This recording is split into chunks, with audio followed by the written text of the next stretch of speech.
اللہم صلی علی محمد وآل محمد وعجل فرجہم۔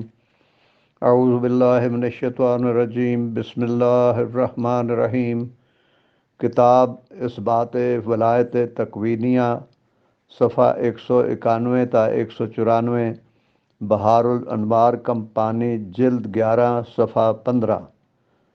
علامہ بزرگوار علی نمازی شاہرودی، ترجمہ و تحقیق علامہ ناصر سبطین ہاشمی فاضل، ایران۔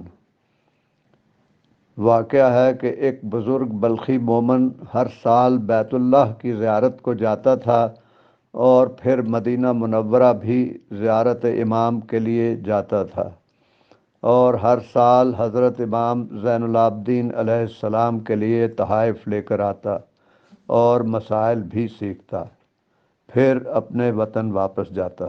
ایک دفعہ جب وہ وطن واپس آیا تو اس کی اہلیہ نے کہا کہ آپ تو ہر سال امام علیہ السلام کے لیے تحائف لے کر جاتے ہیں، لیکن امام علیہ السلام نے کبھی آپ کو کچھ نہیں دیا۔ اس مومن نے کہا کہ میرے امام دنیا و آخرت کے مالک ہیں، اور وہ اللہ کے خلیفہ اور حجت ہیں، اور پسرے پیغمبر اکرم صلی اللہ علیہ وآلہ وسلم ہیں، اور کائنات کی ہر جنس کے پیشوا ہیں۔ اس پر وہ عورت خاموش ہو گئی۔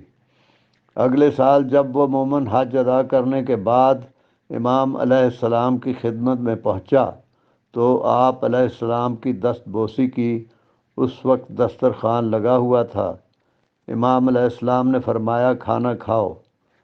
کھانا کھانے کے بعد تشت اور آفتابہ لایا گیا۔ مرد بلخی آگے بڑھا تاکہ امام علیہ السلام کے ہاتھوں پر پانی ڈالے۔ امام علیہ السلام نے فرمایا، تم ہمارے مہمان ہو، کیا میرے ہاتھوں پر پانی ڈالنا پسند کرو گے؟ اس نے عرض کی، جی ہاں، میں آپ کی خدمت کرنا چاہتا ہوں۔ اس مرد بلخی نے امام علیہ السلام کے ہاتھوں پر پانی ڈالا۔ جب تشت کا 1/3 حصہ بھر گیا تو مولا علیہ السلام نے فرمایا، تشت میں کیا ہے؟ مرد بلخی نے کہا، پانی ہے۔ آپ علیہ السلام نے فرمایا، یاقوت احمر ہے۔ جب اس مرد نے غور سے دیکھا تو پانی یاقوت احمر بن چکا تھا۔ آپ علیہ السلام نے پھر فرمایا کہ پانی ڈالو۔ جب تشت 2/3 بھر گیا تو آپ علیہ السلام نے پھر پوچھا کہ تشت میں کیا ہے؟ اس نے کہا کہ پانی ہے۔ آپ علیہ السلام نے فرمایا، زمرد سبز ہے۔ جب اس نے پھر دیکھا تو واقعی زمرد سبز تھا۔ آپ علیہ السلام نے پھر فرمایا کہ پانی ڈالو۔ جب تشت بھر گیا تو آپ علیہ السلام نے پوچھا، تشت میں کیا ہے؟ اس نے کہا کہ پانی ہے۔ آپ علیہ السلام نے فرمایا، غور سے دیکھو، در سفید ہے۔ اب آپ علیہ السلام نے فرمایا کہ یہ تحائف اپنی زوجہ کو ہماری طرف سے دے دینا۔ وہ شخص جب وطن پہنچا تو یہ تحائف اپنی زوجہ کو دیے اور سارا واقعہ بھی بیان کیا۔ اس کی زوجہ نے سجدہ شکر ادا کیا اور اپنے خامد سے کہا کہ اگلے سال مجھے بھی اپنے ساتھ لے کر جانا۔ اگلے سال حج کرنے دونوں گئے، اور جب مدینہ منورہ کی طرف روانہ ہوئے تو مدینہ کے قریب پہنچ کر زوجہ بیمار ہو گئی اور انتقال کر گئی۔ شوہر نے میت خیمے میں رکھی اور روتا ہوا مولا علیہ السلام کی خدمت میں حاضر ہوا اور مولا علیہ السلام کو بتایا کہ میری زوجہ راستے میں فوت ہو گئی ہے۔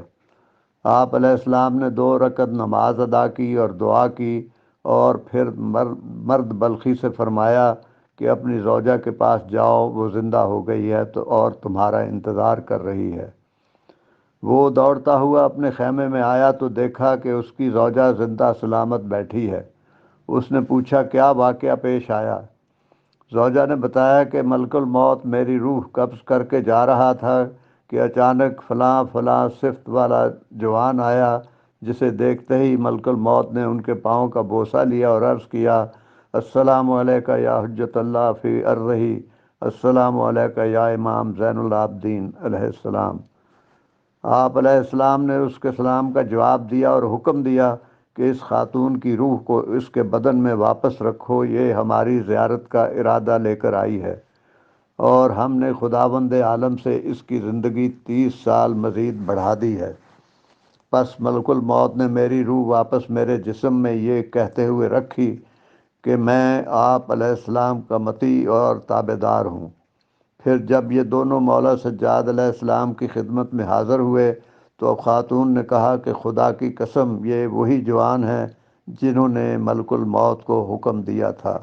اللہم صلی علی محمد و آل محمد وعجل فرجہم۔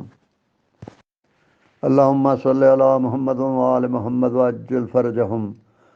مستدرک حاکم جلد 3 صفحہ 158، تفسیر در منصور جلد 5 صفحہ 199 میں ہے کہ ابن عباس فرماتے ہیں کہ ہم نے 9 ماہ تک رسول خدا صلی اللہ علیہ وآلہ وسلم کو دیکھا کہ آپ صلی اللہ علیہ وآلہ وسلم ہر نماز کے وقت دروازہ علی علیہ السلام اور فاطمہ سلام اللہ علیہ پر آتے اور آیہ تطہیر کی تلاوت فرماتے، اور یہ عمل ہر روز 5 مرتبہ سر انجام دیتے تھے۔